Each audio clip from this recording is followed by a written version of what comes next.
Remember when the tanks started to roll in, akala natin ang mga tangke, ang mga baril ay nakatutok sa mga tao, instead nag-defect sila. And what did they do?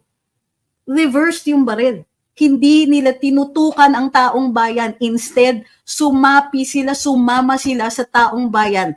And this was the act of the AFP protecting the people. So kung natatakot si Colonel Cabunok, I understand because there is what we call historical precedent. But he must not be afraid or be worried about it. Because it is contained in the Constitution, the AFP is the protector of the people and the state.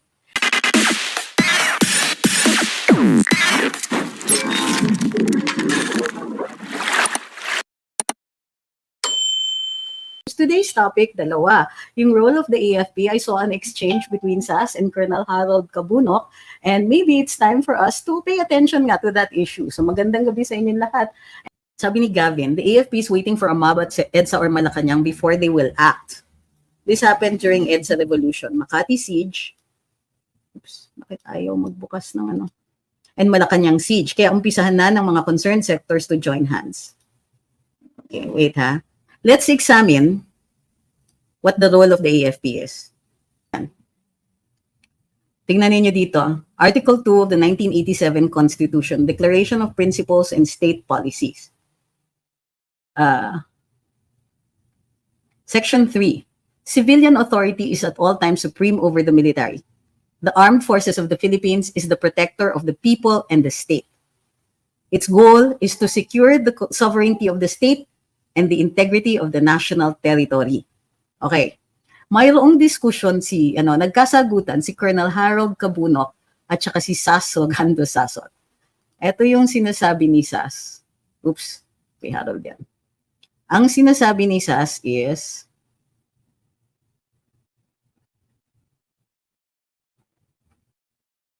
okay, wait, mali. Si Harold yata yung nauna. Nahin natin si Harold. Colonel Harold Cabunok is with the Philippine Army and in the active service. So, ito yung sabi niya. Ilipat natin ang Sabi ni Colonel Cabunok, trabaho ba ng militar ang pagsugpo ng droga at korupsyon sa gobyerno? Bakit? Okay. I think it may have been an honest question. Pero, may mga sumagot sa kanya. At of course, puntahan natin si SAS.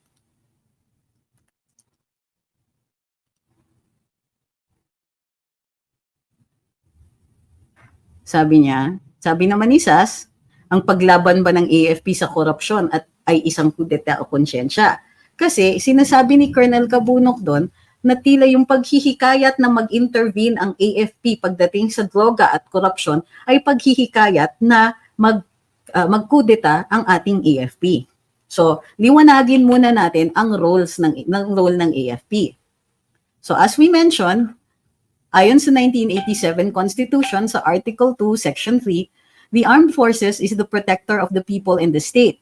Its goal is to secure the sovereignty of the state and the integrity of the national territory.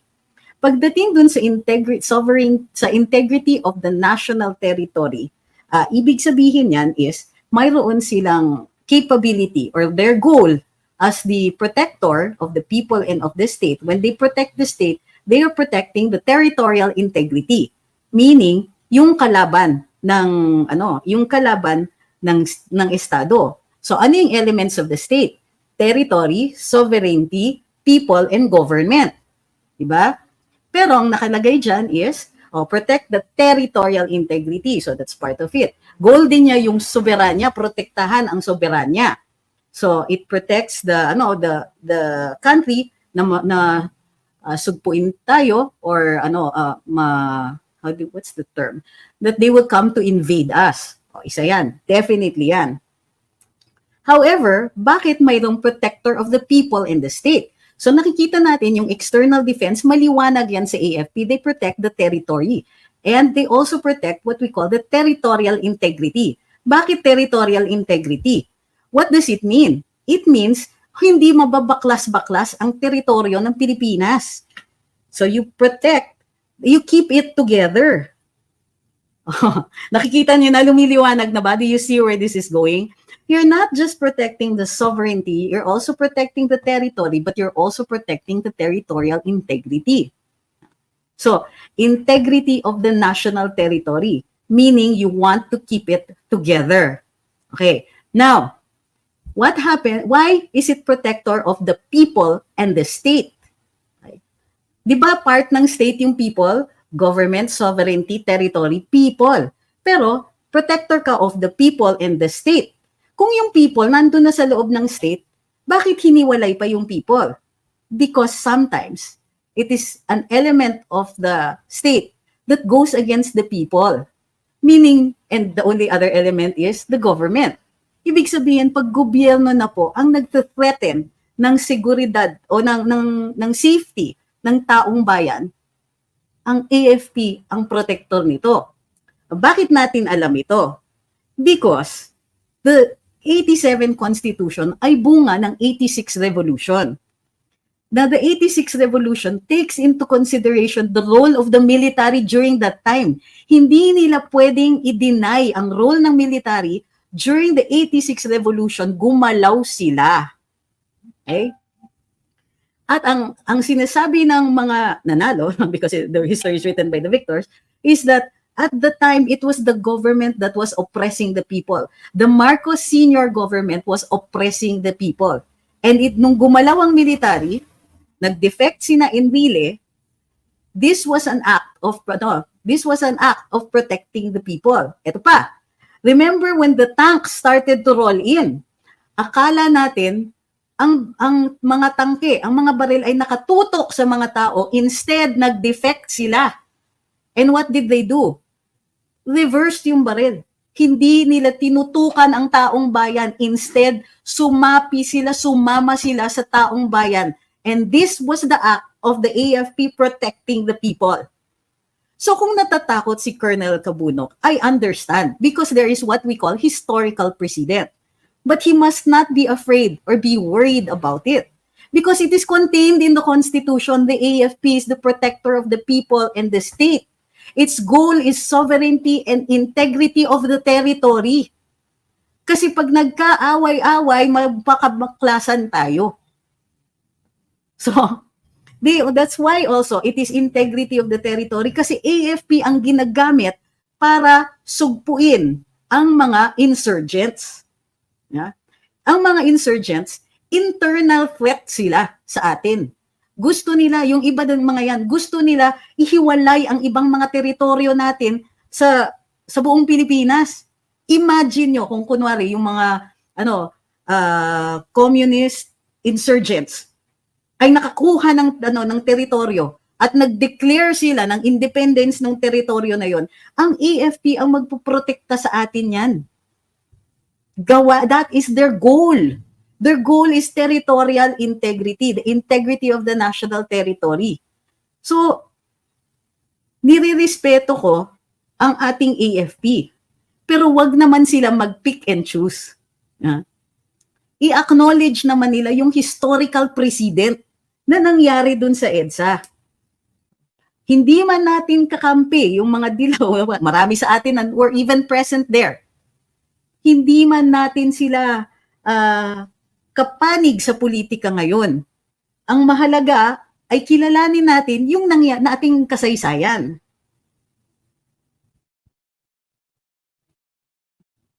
I think, clear ba ito?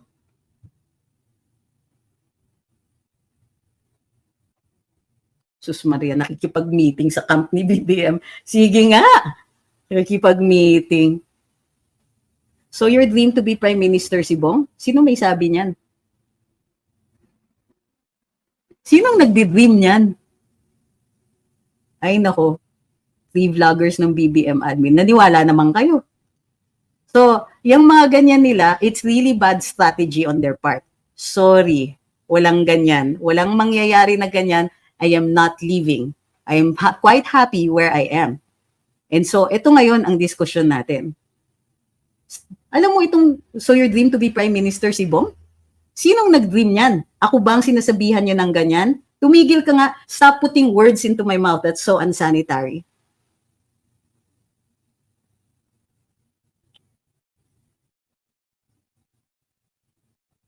Correct. Sabi ni Ophir yan, the people are the sovereign of the state because power and mandate emanates from them. Correct din yan. So that just bolsters the argument.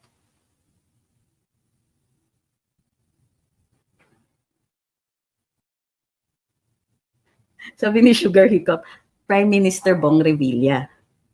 Ay. So sabi ni Juan, salamat na gets namin.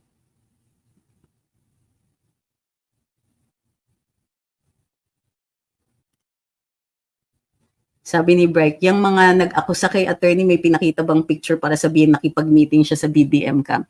Diyos ko, meeting kayo dyan. So pag nag-usap pala kami ng kahit sino sa mga kaibigan ko dyan, bumaliktad na ako. You know, if I had a middle finger to, if I had 10 middle fingers, I'd be waving at you right now. With both hands. Ganun mga creative interpretations, pwede ba? Ang Supreme Court po ang nag-i-interpret ng batas. Kaloka kayo. Wag po kayong ganyan. Sabi ni Jose Valentino, seeking for promotion, dadaan sila sa CA composed of the House. Yes, I've read that. Okay? Yan yung sinasabi, yan yung sagot kasi doon sa, ano niya akong unahan? Yung sagot kasi, yung sinasabi that the AFP must be protected from politics. Pero tama po yung nagsabi noon. Politika pa rin ang isasabak ng military dahil pinapaharap sila from the rank of colonel and up sa Commission on Appointments. So, they are subjected to the same kind of politicking that cabinet secretaries are subjected to.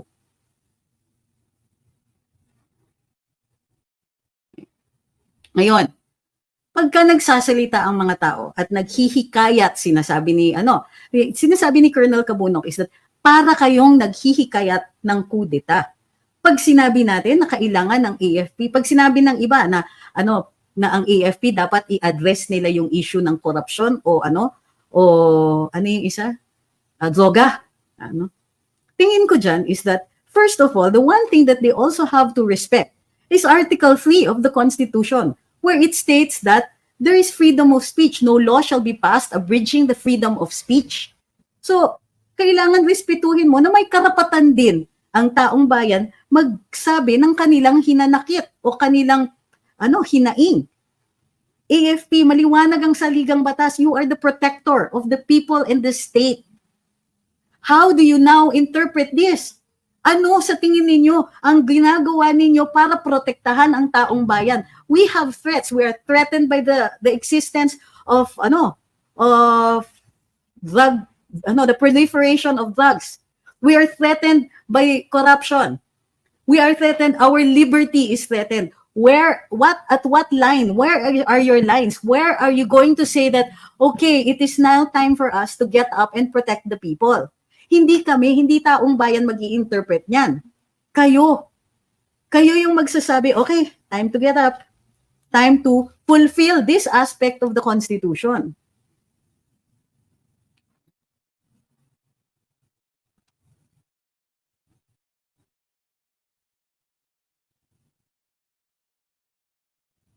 Sabi ni Sue, I don't understand why DDS believe whatever the Bangag supporters are saying. I don't get it. I can't even stand listening to their baloney. Ay, ewan ko ba? Meron din kasi mga DDS dyan na hindi talagang DDS. Nagkukunwari lang, pero puro tira sa mga kapwa DDS. Alam nyo na kung sino yun. Yung mga nagsasabi na ako daw ang nag-convince kay Mayor Baste na tirahin si Senator Bongo. Ano ba talaga? Kung ako'y babaliktad, bakit ako? Kung napaka-powerful and influential ko dun sa mga katulad ni Baste Duterte, babaliktad ba ako? Di ang saya-saya ko na kung gano'n ako kasana ka-influential, di ba? So none of their guesses make any sense. Ikitin.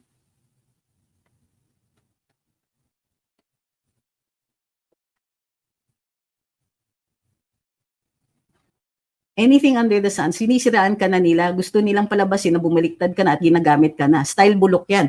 Yes, because itong mga syunga-syunga ng mga yon, the moment that I start speaking against this administration, tapos na yung teorya nila. And ang galing-galing nila, nilabas nila ng ganyan. Tapos nangaaway pa. Teka muna, whose side are you on? Kasi, ano ba kayo nasa side? Yung mga BBM vloggers, akala mo naman holier than thou kasi mas Duterte pa sila kaysa sa mga DDS dahil nagagalit sila dun sa baliktaran. Ano ba talaga? Bakit kayo nagagalit? Diba? Kung totoo man na bumaliktad ako, bakit kayong mga pro-BBM ang nagagalit? Ayaw nyo ng kakampi? Ganun ba yon? No wonder hindi kayo manalo-nalo sa mga DDS vloggers. Ang hina nyo kasi.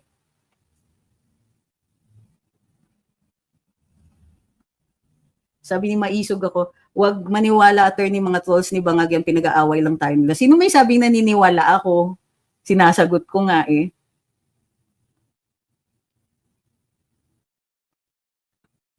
Sabi ni CG, maraming chipanga sa, magkano kaya? Well, ako I don't think so. I think that it's just not clear to them. Kasi nga, wala namang batas eh. Walang batas na enact niyan. Kasi, pero andyan siya sa Declaration of Principles. In other words, kung naghahanap sila ng basihan para umandar at magprotekta ng taong bayan, pag pino-point out natin yung provisions na ito at nagsasabi na it could be this way, hindi yan illegal. Tapos yung paranoia ninyo na pag sinasabi ng mga taong bayan, save us from the drug dealers and save us from the corruption, the overwhelming corruption. Humihingi ng saklolo ang taong bayan, tapos i-interpret ninyo as paghihikayat ng then tell us, when can the people ask you for help? Okay, I will give you an example. The Supreme Court, may mga umaakyat na kaso sa Korte Suprema. Ito ay mga criminal cases. May isa halimbawa, I remember very clearly, but there's more than one case like this. Off-duty yung sundalo. Na-hold up yung jeep. Tinulungan niya yung mga hino-hold up at nabang-bang niya yung hold-upper. So, anong sabi ng Korte Suprema? So, sinasabi na, hindi niya trabaho yon, hindi siya pulis, yung mga ganyan. Hindi, sabi ng Korte Suprema. Ang sundalo, 24/7 ang kanyang duty. Kahit off-duty yan, kahit so on. Diba? Kahit hating gabi, kahit on leave ka, and so on. Trabaho mo yan to serve and protect. So, hindi lang po yan pulis, trabaho din yan na protektahan ng ordinaryong mamamayan. Pag nakita mong nangyayari sa harap mo yung krimen, aandar at aandar ka po, protektahan ka ng batas dahil kinikilala ng batas na ikaw ay protektor ng taong bayan. So, bakit napapraning kayo? Kung sa tingin ninyo hindi ninyo trabaho yan, di sige, sabihin ninyo na magkaliwanagan sa taong bayan. But please take note that Colonel Cabunok does not represent the whole of the AFP. Ito ay opinion niya na pwede rin naman nating respetuhin din natin dahil nagsasalita siya and he seriously believes that he is being protective of the AFP. Pero so para sa akin, makikipagdebate ka, we will debate right back with you. Pero kung you want to cite the Constitution, you want to cite law, you want to cite a crime, then babasahan ka namin. Hindi yan krimen kasi ito yung sinasabi ng saligang batas.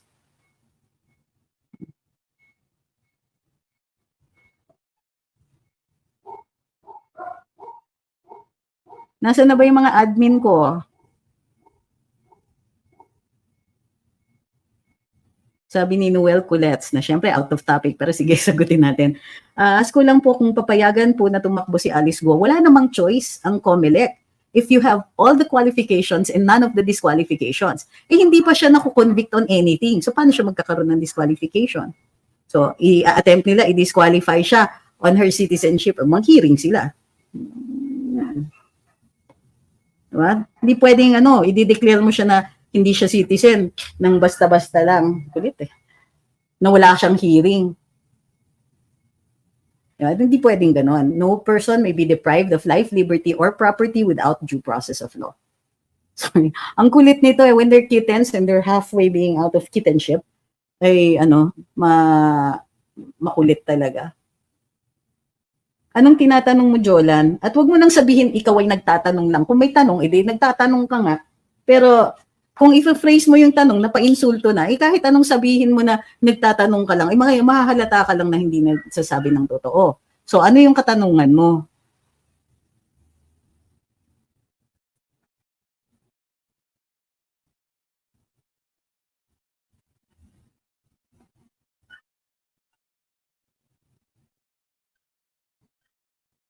Bakit may diskusyon? Sino itong mga kausap ninyo, guys?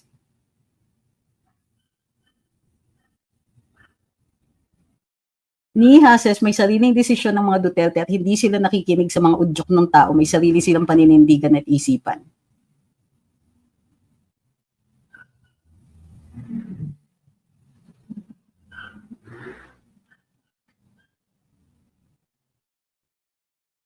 Sabi ni Chendi Ann, pinalalabas lang ng troll na traidor ka kasi di ka nila mapantayan sa prinsipyo mo.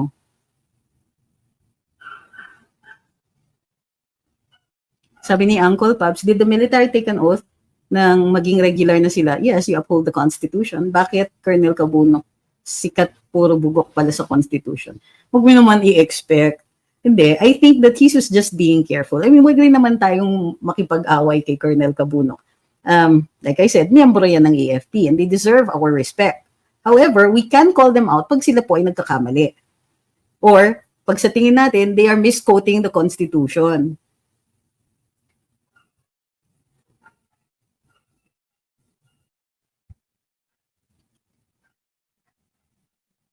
Sabi ni Bunso Akyo, Lola. Well, yes, I am a Lola.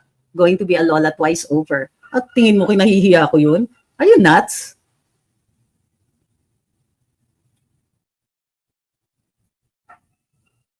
Ito, sabi ni Ma'am Donna, shout out, attorney, sobra nang ginagawa ng Quadcom sa kapulisan natin ngayon. Nakakasakit ng puso na sila ang natatanging bayani nung panahon ng war on drugs. Take a deep breath, everybody. And tandaan niyo yung galit ninyo. Tandaan niyo yung galit ninyo na yan.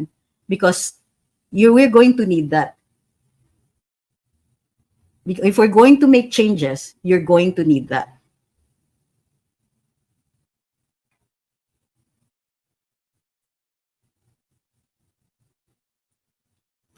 Eh, yung self-defense nga, hindi elements yung mga yun.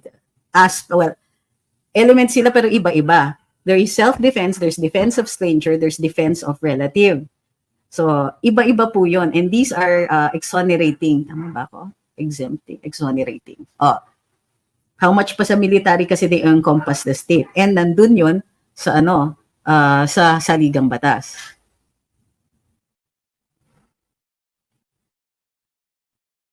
Pamela says, ang PH Constitution, pwede na naman na natin ito mabasa. Public naman siguro para mapag-aralan din natin. Well, dati, si Attorney Ahmed at si JP, when I was in office, nag-start sila ng series of reading the Constitution. So, siguro, balikan natin yon kung gusto ninyo. Pero tinatapos ko pa kasi sabi ko gagawa ako ng mga TikToks on libel and so on. So, meron ako na isang live na ginawa na on libel. So ano ba ang mga elemento ng libel and so on para maprotektahan ang ating mga social media accounts. So kung kung gusto niyo ipapatuloy uli natin 'yon. Nurse Sydney says, bakit nag-360 turn si Barber sa pagtuligsa sa war on drugs? Dati grabe ang praise niya noon. Yan ang tinatawag na sip-sip. Tapos yung mga oportunista, yung mga ganyan.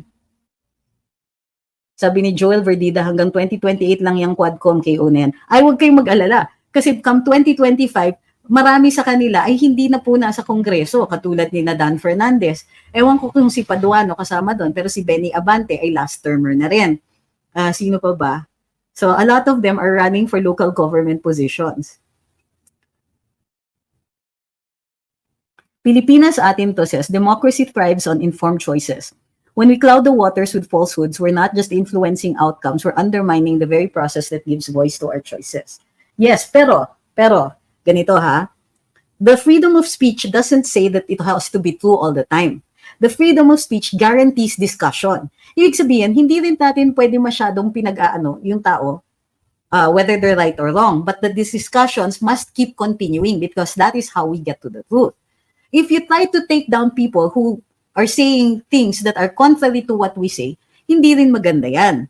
Kasi nawawala ng boses doon sa marketplace of ideas. Kumbaga, what we want is more people being involved, more people talking.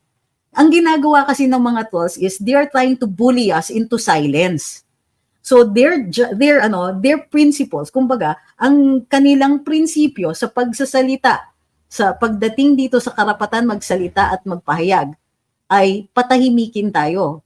which basically means hindi sila naniniwala sa kalayaan magsalita at magpahayag. Diba? Yung ginagawa nila, and that what is wrong is that this administration, ang boses nila, ang nagsasalita para sa kanila because wala nang nagbibigay ng briefing sa media eh. Wala nang nagkakausap sa ating ordinaryong mamamayan na nag-i-explain kung anong ginagawa ng administrasyon na ito. Ang gumagawa ng mga yon de facto ay yung mga trolls. At kung hindi rin gagalaw ang administrasyong Marcos tungkol sa mga trolls nila, ibig sabihin, kinukonsinti nila. Kahit kunwari ako, dinidefend ako, pero mali yung pagkakadefend nila, magsasalita pa rin ako, wait, hindi yan tama. Halimbawa, sasabihin nila, hindi siya guilty because of this, and this. Mali po yan because wala talaga akong charge to begin with. Okay? Iko-correct mo kahit sila yung nagdi-defend sa'yo, you will still correct them because if they remain uncorrected, they will be de facto speaking for you at maniniwala ang taong bayan na boses nyo ang boses ng mga trolls. Joe Verdida says, dapat yan parusahan ang mo ng Quadcom dahil sobrang bias gamit ang contempt order, kakabwisit sila. I agree. They use the contempt power to elicit not the truth. Kumbaga, hindi nila hinahabol ang katotohanan, may hinahabol silang particular answers which may not serve the ends of justice.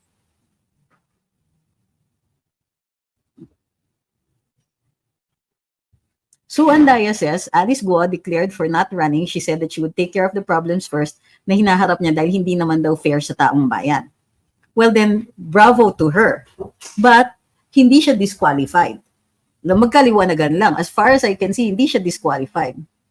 Sabi ni Jikoy, tama, nagiging reality na ang mali kasi hindi nila kinokorek. Correct. Bahagi ng transparency ng gobyerno ang pagbibigay ng impormasyon, ng tamang impormasyon sa taong bayan. So, hindi lang, this is not just about FOI. FOI is one thing. Pero, they should also be part of the national conversation. If they don't take part of the national conversation, how are they addressing the needs of the public for when it comes to information? How come hindi sila nagpa-participate?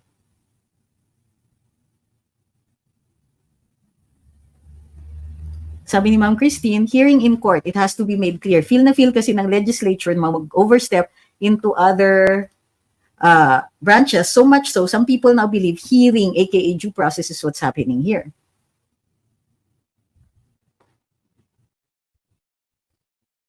Engineer nga, Lagaw Juan, says, pag nag-recant po ba ang witness, saan ang mas paniniwalaan, yung first or second affidavit niya? It really depends on the judge. Kasi yung judge ang makakakita at magkikilatis ng kredibilidad ng witness. But in general, sinasabi ng hukuman na mababa ang evidentiary value ng recanted testimony kasi kailangan aminin nung saksi na nagsinungaling siya in the first place. So, if walang dahilan or walang evident na dahilan para na that would, kumbaga, exempt you from speaking that lie. Halimbawa, may nakatutok sa'yo, may nag-pressure sa'yo, then sinungaling ka. At kung sinungaling ka, merong doktrina that says falsus in uno, meaning if you lie at first, then you're considered to have lied all the time. Sabi ni Anything Under the Sun, si Colonel Cabunok, kailangan natin siyang unawain dahil bilang isang sundalo, hindi sila masyadong pamilyar sa saligang batas ng Pilipinas. Hindi rin naman. We can't make that excuse. Meron din naman silang, pinag-aaralan naman nila yan sa PMA. Ngayon, sabi ni Kuya Bay, reklamo kayo sa ginawa ng Quadcom, so ibalik lang natin ang pangyayari. Di ba sabi ng DDS dito, imbestigahan ng EJK, di ba ayaw nyo sa ICC? May talks na galing sa inyo, grupo, lalo si Roque. Ay, sus Maria, guys, pakiaral nga itong sinabi ni Kuya Bay. Nagreklamo daw tayo sa ginagawa ng Quadcom, so ibalik natin ang pangyayari. Di ba sabi ng DDS, imbestigahan ang EJK, di ba? Pero ayaw natin sa ICC. Kaya nga, hindi mo ba naiintindihan yung konsepto ng justice system natin? Umaandar ang justice system. O di sige, file the case in court. Sige nga. The reason it was being brought to Congress is because it will not survive a court hearing. Puro hearsay. Sus, ano ba? Sabi ni Zirem, Mamulat na po tayo, magkaisa sa darating na halalan, wag na natin iboto ang mga walang malasakit sa mga taong bayan. Good point. Sabi ni JC, oo, ayaw nila kasuhan sa korte kasi alam nila na matatalo.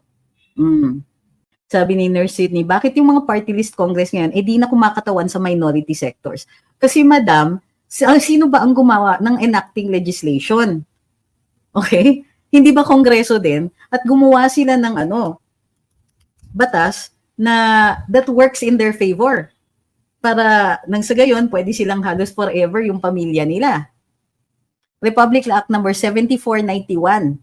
Yan po ang ang ginawang batas ng ating magiting na kongreso, at nandyan po at saka dun sa interpretations ng Korte Suprema ay ang maraming problema natin sa party list. So kailangan baguhin yung batas.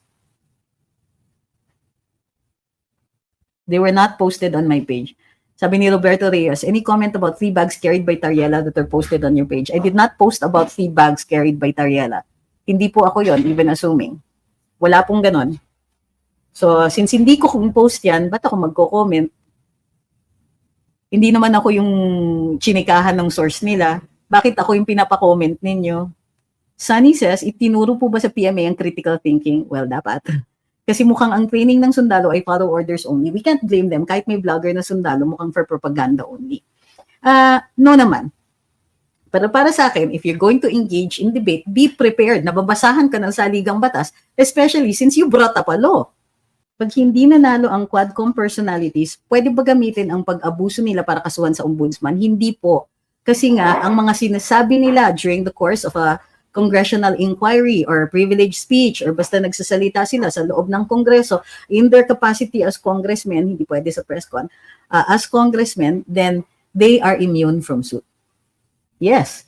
Sabi ni Fernando Nacional, paano ang recantation ni Kerwin Espinosa dahil inamin niya pinilit daw siya ni Senator Bato? Hindi ba nga?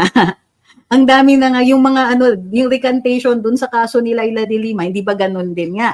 Generally, dapat binibigyan ng credence yung first statement. But because the trial judge is the one who looks at the witness, tinitignan niya, demeanor and all that, may mga ibang elemento that go into his credibility. So yung dirirespeto din hukuman yan if there are reasons for the judge to believe na mas credible yung second statement. So that's why the term is in general, pero may specific instances na kinikilala din ng korte na may mga na mas credible minsan yung second. Sus, wishful thinking. Sinong may sabi na ibabasura ang party list? Nagwi-wishful thinking kayo? Nasa saligang batas po yun. Pwede natin baguhin yung batas to make it more in consonance with the constitutional provision. Pero as long as the law is still there, yung RA 7491, kailangan amyendahan yan. So, ang kulit, bakit pa ulit-ulit yung tanong na tanggalin na yung party list ay mga komento na ganon? Asa pa kayo, nasa saligang batas yan. Pangalawa, maganda yung konsepto ng party list kasi kaya natin tapatan yung mga dynasties at oligarko kung tama yung pagkakagawa ng batas. Kaso ang gumawa ng batas ay mga kongresong puno rin ng mga oligarko or oligarch funded na politicians at saka mga dynasties. Pero hindi na itutuloy yung anti-dynasty law. Ay sus, sabi ni Ambi Cutler, sabi ng mga ensaymada vloggers, hindi pwede mag-imbestiga sa Senado si Bongo sa war on drugs dahil magiging bias daw. Di sabihin din natin dun sa mga kongresista na hindi sila pwedeng mag-imbestiga sa war on drugs dahil drugista sila. Di ba? O yung mga mga drug lords din dyan. Yung mga kunwari, hindi nila alam yung mga tungkol dyan sa mga drug lords na nag-ooperate sa kanilang mga jurisdictions. Baka mas maunang maubos yung kongreso. Off topic, sabi ni Just Sharif, as a teacher by profession, I'm glad sa ginagawa ng OVP na visit yung mga underserved ng mga schools. Past tense po yan, hindi na po siya DepEd Secretary. Sana ma-adjust yung budget ng OVP to continue the pagbabago program. Ma'am, DepEd yun. Wala na po siya sa DepEd. Sabi ni Tambahay, well, kaya hindi nagsasalita ang gobyerno kasi hindi mahalaga ang tao sa kanila, ang importante sila lang. Sabi ni Joel, correct, mabuwag lang ang oligarkiya, makakabalik si Duterte sa pwesto kasi iilan lang ang umiral sa Duterte, correct. Galit si Uncle Pubs. ICC has no jurisdiction in our justice system. Bugok. Galit naman. Sabi ni Ma'am Christine, kakasabi lang nga, ibang hearing sa legislature and sa judiciary in aid of lawmaking in the 19th Congress case, in aid of grandstanding, that's not due process. Sabi ni Juancho the vlogger, buong klaseng tanong yan, bakit may mga vlogger na sinabi bumaliktad kayo? Inggit? Bakit ako ang tinatanong nyo na sila yung nagsasalita? Bakit ako? Unang-una, in-explain ko na yan at the start. Papasok ka dito thinking na you can ask a question anytime, tapos pwede kong ulitin yung mga sagot no matter what time during the course of a 2-hour discussion, yung mga sagot. Ako talagang why is it may magsasalita na ibang tao, tapos ako ang tatanungin mo? Bakit nila sinabi yun? Ako ang tatanungin mo tungkol sa intention nila. Malay ko ba sa intention nila? Sabi ni High Blood, I'm sure may mabubuti pa din sa hanay nila. I have no question about. They need numbers din sa kanila. I think a difficult situation talaga on their part. Wait, I said I disagree and I say I understand, but it's a far cry from defending, ha? Hindi ko naman gagawin. Halimbawa, sige, friends kami ni Pebbles. Pero hindi ibig sabihin nun na yung paniniwala niya ay paniniwala ko. And yun nga yung reason kung bakit magkaibigan kami. Kasi sila, tinatanggap nila na nandito ako at ako tinatanggap ko na nandun sila. Walang pilitan.